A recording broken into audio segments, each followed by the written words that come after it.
평택을이 지금 험악해지고 있다라는데요. 단일화 이슈로 신경전을 벌이고 있는 민주당 김용남 후보가 조국혁신당 조국 후보를 겨냥해서 이런 발언을 했습니다. 같이 들어보시죠. 파란색이 최고예요. 파란색이 얼마나 부러우면 원래 다른 색깔인데 자기 얼굴을 시퍼렇게 만든 사람이 나오겠어요. 파란색이고 싶은 거지.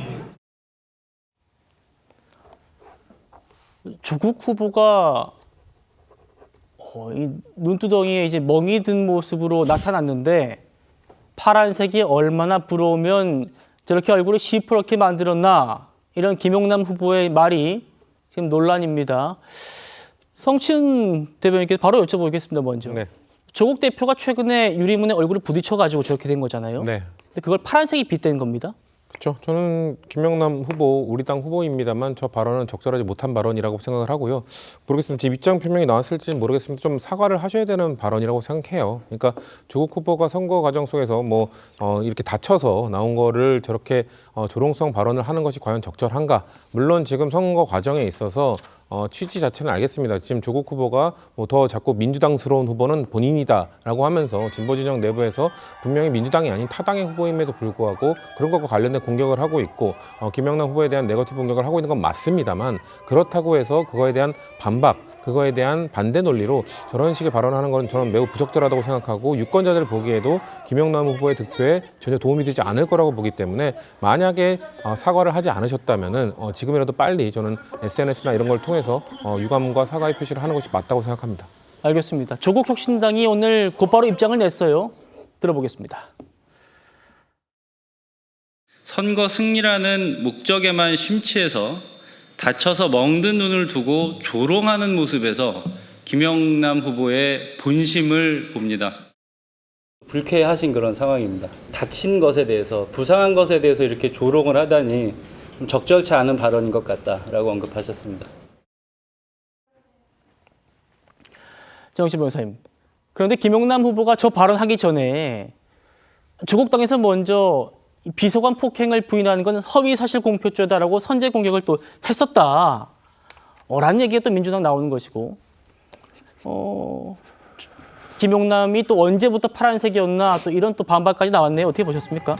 글쎄요, 일단은 그 선거가 치열하고 거기에다가 굉장히 박빙이니까 그런 감정 같은 게 올라갈 수 있다라고 생각은 하는데, 그래도 그렇지 지켜야 될 선은 있는 거 아니겠습니까? 다친 것을 가지고 저런 식으로 비유하는 것은 누가 봐도 적절하지 않은 것이다. 저는 그런 생각 들고요. 그 다음에 김용남 후보가 선거에 굉장히 많이 출마했었습니다. 제가 찾아보니까 경선까지 포함하면요, 이번이 7번째 그 출마하는 거예요. 경선 탈락하는 것까지 포함하면. 그런데 지금 조국혁신당 말대로 언제부터 그 김용남 후보가 파란색이었습니까? 제가 봤을 때는요, 6번은 다 보수정당으로 출마했었고요. 민주당, 진보정당으로 출마한 것은 이번이 처음이었단 말입니다. 그러니까 그 김용남 후보는 한 대여섯 번 정도는 다 빨간 옷 입고 나왔다가 이번에 파란 옷 입고 나오면서, 그러면서 조국 후보가 다친 걸 보고 얼마나 파란색이 부럽냐, 이렇게 이야기를 하니까 오히려 조국혁신당으로부터 역공을 당할 수밖에 없는 것이 아닌가, 그런 생각 들고. 그런데 지금 이거 선거 아니겠습니까? 그런데 왜 후보자들이 그렇게 사감을 내세우는지 저는 잘 모르겠고요. 왜 그러는가? 김용남 후보는 국민의힘 있을 때 당시 조국 민정수석, 조국 법무부 장관 후보의 최고 앞장서는 저격수였습니다. 그래서 표창까지 받았잖아요. 그래가지고 뭐라고 이야기했냐면 조국 후보가 그 당시에 그 주식작전 세력과 결탁된 전주다, 이런 이야기까지 했었단 말이죠. 그러니까 지금 제가 봤을 때 저 김용남 후보와 조국 후보는 단순히 경쟁하는, 이번 국회의원 선거에서 경쟁하는 그런 걸 떠나가지고 개인전 감정이 사실 굉장히 많이 묻어있는 그런 사이인 것 같은데, 저런 모습들을 유권자들한테 나아가서 국민들한테 보여주는 것은 굉장히 적절하지 않다, 저렇게 생각합니다. 인신공격성 발언, 그리고 과거 의혹 제기가 잇따르는 이런 상황에서 유시민 씨가 등판을 합니다.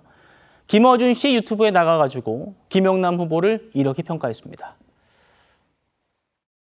민주당 후보하고 싸우고 있다는 게 되게 기괴해요. 지금 원래 민주당 사람인 조국이 저거로부터 공격받아가지고 배척당하고 그리고 민주당의 후보와 싸우고 있어 주로. 민주당이 통합과 연대를 하면서 사회개혁을 끌어나가는 그런 권력 쟁취 그런 걸 하기 위해서는 조국 후보가 당선되는 것이 좀 낫지 않을까? 김영남 후보가 되면 당장 민주당한테는 좋겠지만 대한민국에 저게 좋을까? 이런 걱정을 좀 하고 있는 거죠. 차 교수님. 네. 아니, 민주당이 전략 공천한 후보잖아요. 네. 김영남 후보가. 그런데 저렇게 신랄하게 비판을 하네요. 뭐 유시민 씨 입장에서는 뭐 민주당 당원이 아니잖아요. 그러니까 자유로운 입장에서 상당히 그러니까 큰 관점에서 저런 식의 이야기는 저는 충분히 할 수 있다고 봅니다. 제가 생각했을 때도 저는 사실 김영남 후보의 공천에 대해서 저는 좀 고개를 갸웃거렸던 사람 중에 한 명인데 사실 지금 그러니까 유시민 작가가 이야기하고 있는 건 그렇잖아요. 과연 김용남이라는 정치인이 민주당의 정체성과 얼마만큼 맞을 수 있느냐. 그 부분에 대해서는 아까 방금 우리 정혁진 변호사가 그동안의 이력을 충분히 소개했기 때문에 그렇기도 합니다만 또 최근에 불거진 논란이 있잖아요. 그러니까 과거 보좌진 폭행이라든지 그리고 이 성범죄 피고인에 대한 수십 건의 변론, 그러니까 이 전력들을 본다고 한다면 과연 민주당이 지향하고 있는 가치가 맞는가? 그렇다고 한다면 이런 사람을 내세워서 단 한 석을 더 차지하는 것이 민주당의 앞으로의 재집권 전략에 도움이 될 수 있을까?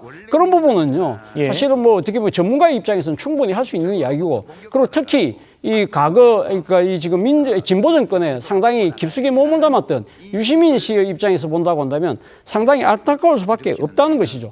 물론 지금 유시민 씨 입장에서는 뭐 저쪽 당에서 온 사람이라고 하면서 이 당적을 바꾼 거에 대해서 상당히 좀 비판적인 시각을 갖고 있습니다만 그렇다고 하더라도 유시민 씨가 과거 독수리 오영재라고 이야기하는 뭐 김부겸이라든지 이부영 씨라든지 이런 분들의 당적 변경에 대해서 크게 시비를 건 적이 없었거든요. 예. 그분들은 살아온 인생 자체가 상당히 민주당과의 정체성이 부합되는 사람이었기 때문에 그런 관점에서의 차별성을 이야기한 것이 아닐까. 그렇다고 한다면 이번 선거가 어떻게 끝이 난다 하더라도 민주당은 유시민 씨의 저 지적을 저는 새겨들을 필요가 있다는 생각이 듭니다. 알겠습니다.